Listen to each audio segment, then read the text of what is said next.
So next step is modeling the landscape and actually figuring out and being able to see the changes we made to that landscape in terms of how much earth we removed or added to that.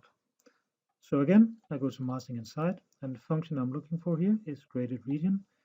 Basically what it does is it copies that part of my landscape. And this is why I split it, because if I want to make alterations to the landscape, I can only model it within my site. I cannot get out to a neighboring ground or a road or anything like that. I can only do it in here, and of course be aware of that you cannot just change whatever you want. You have to look into local planning, what you're allowed to do, how much you can alter the landscape. But for this exercise, we're just showing the principles. So keep that in mind. So I take graded region, and then it asks me whether I should create a new topo surface exactly like the original one, or it should create a new one based on parameter points only. We'll just take the new one here exactly like the other one, and it takes out the points from the original one as well. Say OK, and then I select that surface. So now we can actually make the alterations. So in this one, what I actually want, I might want to lower this one just a little bit, or otherwise I'll just raise the rest up here. But again, that's all depending on what we want. So what I can do is I can select the points here. We get the elevation, and then I can change that elevation. Now I don't have that many points, so I can't do a lot of changes. So what I might want to do instead of this one, I want to place points. And I think what I will do is I'll probably just move the house down a little bit later. So I think I'll place my points at 35,500. That means up here I'll remove some of the earth. Down here I'll have to add something. And then in this case, we can see here,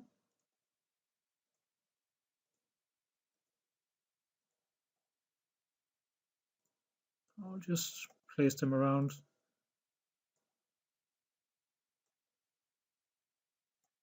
like this and say yes.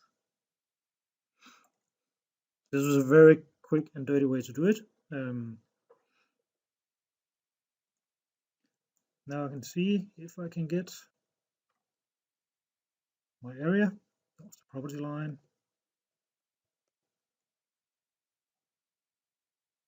There we go. This is the one I altered. It should be at least. We can see that I have put in almost 17 cubic meters of earth, basically down here, and then I have cut off 6.5 cubic meters up here. That means that I actually have to add 0.5 cubic meters to the side. Now I just need to see 3D.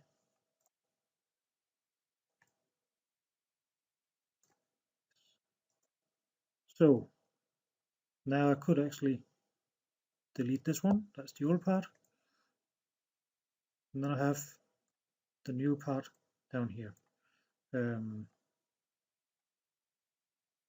Of course, when you delete it, you do not have the possibility to see the difference.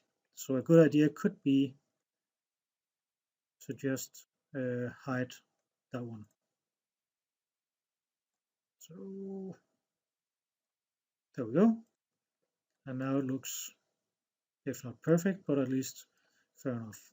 Then what I could do was